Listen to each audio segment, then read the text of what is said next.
personagens masculinos, né? Teve alguma dificuldade com os masculinos personagens? Então, na verdade, quando eu comecei, eu era adolescente. E eu tive uma... Na verdade, foi a minha escola, e foi uma grande chance que eu tive. Porque quando você começa a dublar, você demora para fazer personagem central. Na minha época, demorava 6, 7 anos para você pegar um protagonista de série. Só que quando eu entrei, não existiam crianças. A única criança que tinha era ele. Era impressionante, gente, era a única. Depois entrou o Hermes Baroli, depois entraram outras pessoas, mas já eram adolescentes para já ficar adultos. Então eu peguei uma faixa que não existia no mercado. Hoje em dia criança dupla, mas na minha época muito pouca criança dupla. E aí descobriram que eu tinha voz. Quando eu fazia o Cebolinha, falaram, você tem voz de menino. Eu ficava doida porque eu era uma mocinha entrando no estúdio e eu já sabia que eu ia fazer um menino. Nunca era uma mocinha que eu ia dublar. Eu falava, qual é o menino que eu vou fazer agora? E era assim, todo bem, uma Polypop, né? Tem pecado na decoração. Anjo Mal, lembra? Eu fiz o que faz o Sam, aquele menino, quando era pequeno, eu dublei muito ele. O Sam, não, qual é o mesmo? É o principal, o Frodo.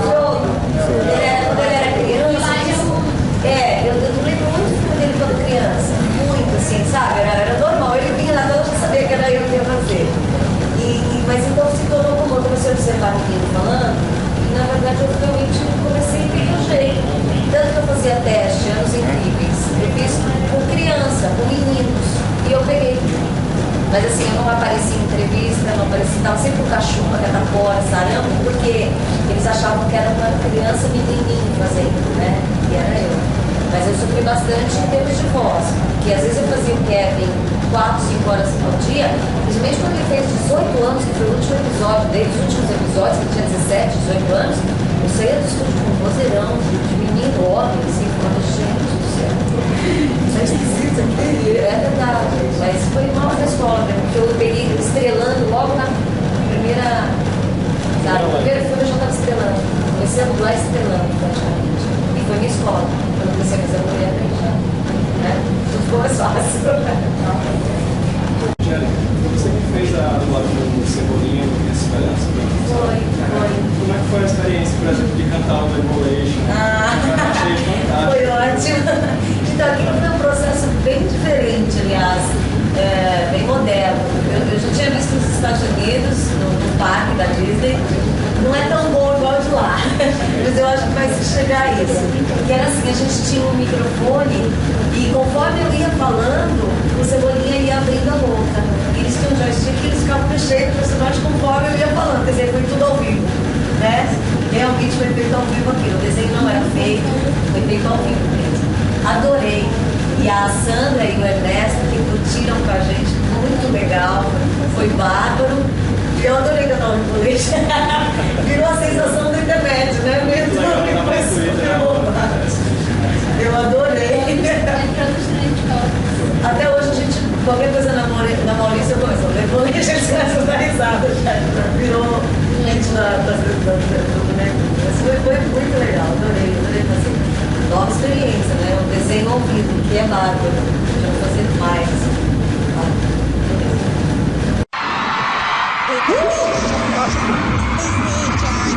Ô Cebolinha, nós estamos no ar e você dançando Rebolation. Tá bom, você tá na moda com o Rebolation, viu, Cebolinha? Então vou fazer também, vamos lá, vai. Não me comprometa que eu tô trabalhando. Sou Marcelo, Gabriela Santos. Eu queria saber quantos anos vocês perceberam que vocês queriam seguir a carreira de dublador? Se foi uma decisão, um acontecimento que foi essa decisão, se foi na louca, se a família reagiu bem, se a família reagiu não vai dar certo. Meu Deus! Na verdade, assim, eu era, há muito tempo, eu era bailarina. E aí eu entrei para ser parte do elenco de teatro da Turma da Mônica, do Maurício de Souza. Nessa época, só tinha tido um filme da Turma da Mônica, que foram, não é da época de vocês, eu imagino, de ninguém aqui, que era Harmony Cats, duas cantoras da Harmony Cats, que era uma banda infantil, e mais duas dubladoras que faziam. Uma por sinal, as duas são vivas até hoje, que era Isaura Gomes e a Ivete Jaime, que fazia Cebolinha, a Isaura Gomes fazia Cascão. Elas tinham feito só o primeiro filme. Aí eu comecei a fazer o teatro,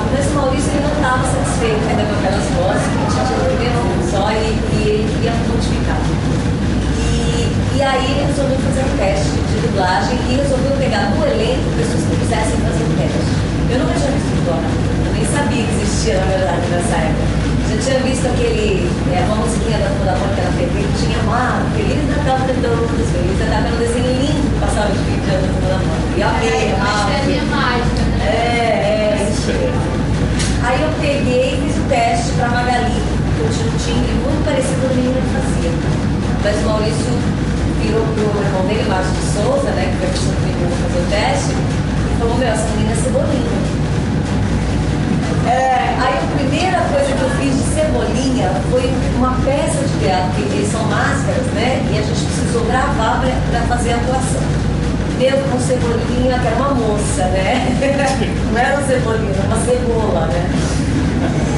Mas aí eu comecei a observar menino falar. E foi aí que eu descobri que eu tinha uma Cebolinha e comecei a chegar. E naquela época o Cebolinha falava muito devagar. Tinha um desenho que eu gravei que ele falava assim: oh, que dia maravilhoso! No final eu dormia, né? Porque o desenho era assim, era muito lento.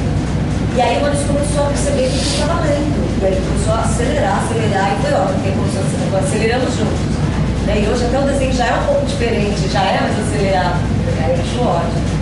E aí eu descobri que eu podia fazer Cebolinha e fui treinando, chegou o Cebolinha e o Maurício que bom. E aí eu comecei a dublar o Cebolinha e comecei a conhecer dubladores que vinham fazer o filme da Cultura Mônica, porque na época quem dirigia o João Vigiani, que era um dublador, fazia o Franjinha na época.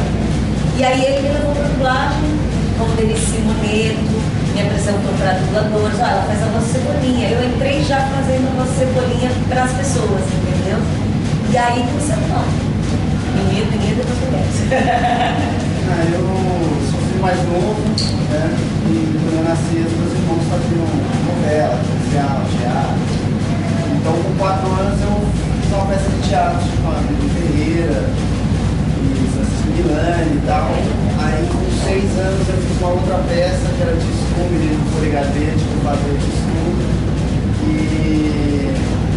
E aí na peça tinha vários atores, alguns dublavam, e fazendo locução, conversar no dia, você vai cruzando com as pessoas, né?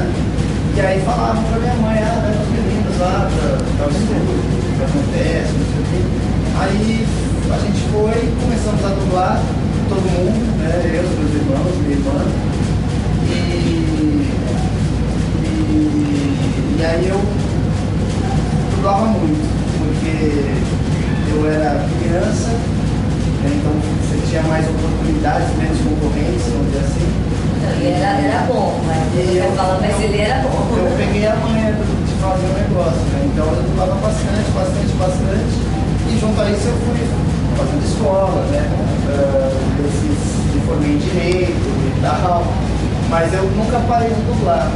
E aí, em um determinado momento, assim, acho que foi,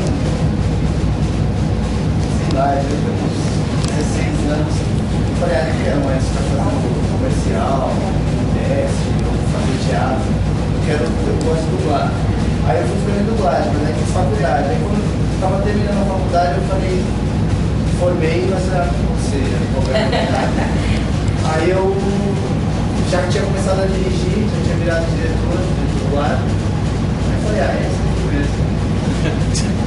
Aconteceu, na verdade aconteceu. Né? Foi acontecendo, eu fui optando sempre, quando eu tinha que escolher entre uma coisa e outra, eu optava pela dublagem. E porque era onde eu, sei lá, me sentia mais realizado, mais feliz, gostava de ver o resultado e tal. Então, assim. O que é que vocês acham quando o Wendel falou dos famosos que dublam algumas animações? O que é que vocês acham disso, de uma pessoa que não é dubladora dublar um filme? Eu não gosto muito quando é, sei lá, cantor, modelo, Luciano Huck.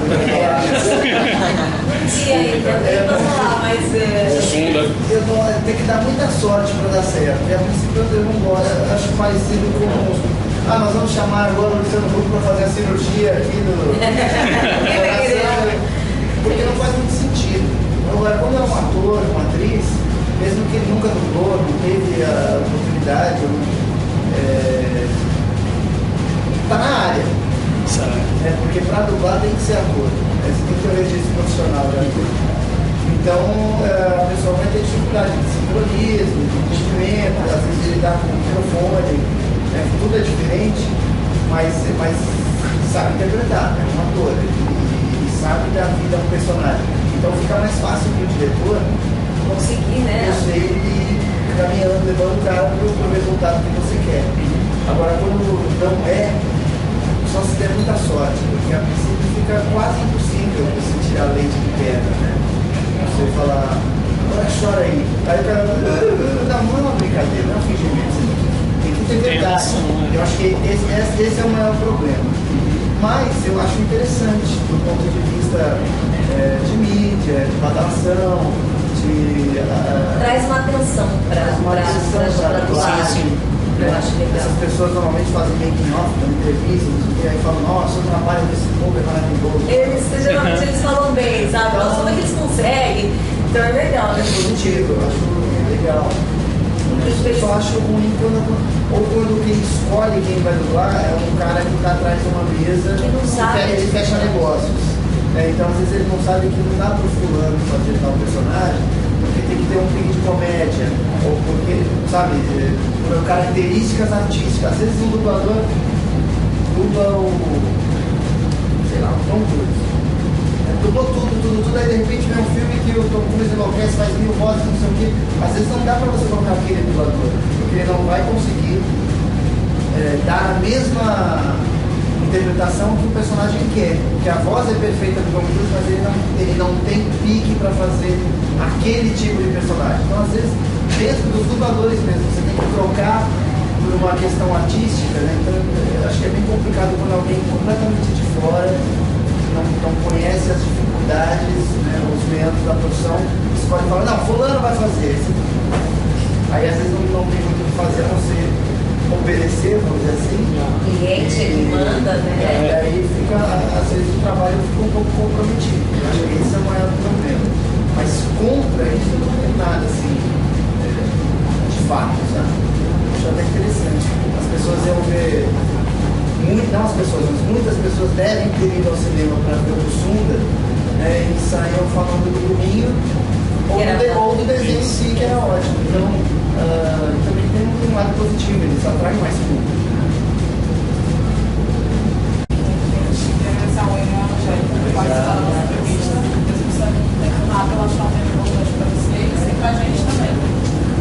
Obrigada, gente.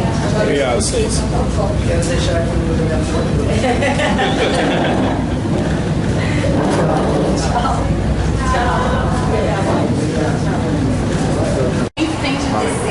Oi, eu sou o Goku. Não percam o próximo episódio de Dragon Ball Z. Será a Batalha de HCash. Obrigado.